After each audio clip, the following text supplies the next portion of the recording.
Hello, my name is Matthias Weiss. I'm a community oncologist at Marshfield Clinic, Wisconsin.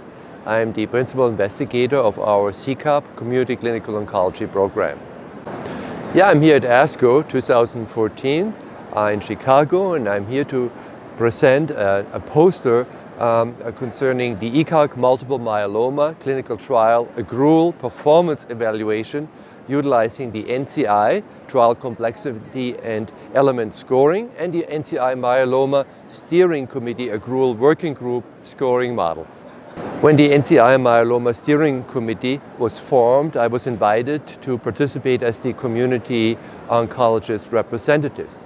We formed the accrual working group co-chaired by Drs. Munshi and Gertz and myself to evaluate barriers to accrual to clinical trials in multiple myeloma. For that purpose, we have developed a list of barriers. We have identified them, validated them in prior studies, and there were 10 of them. The purpose of this study is now to utilize this set of barriers to accrual along with a tool that was developed by the NCI to assess the complexity of clinical trials. I have now looked at 11 ECOG multiple myeloma trials that are either ongoing or have been performed in the past, excluding transplant trials, and have applied these tools to these trials to identify if these tools may predict or identify trials that are more or less likely to effectively accrue and achieve their accrual performance.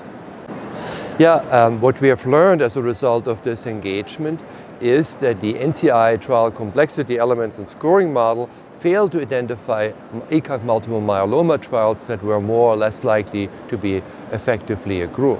However, the accrual working group model was quite effective in identifying such studies that either performed well or did not.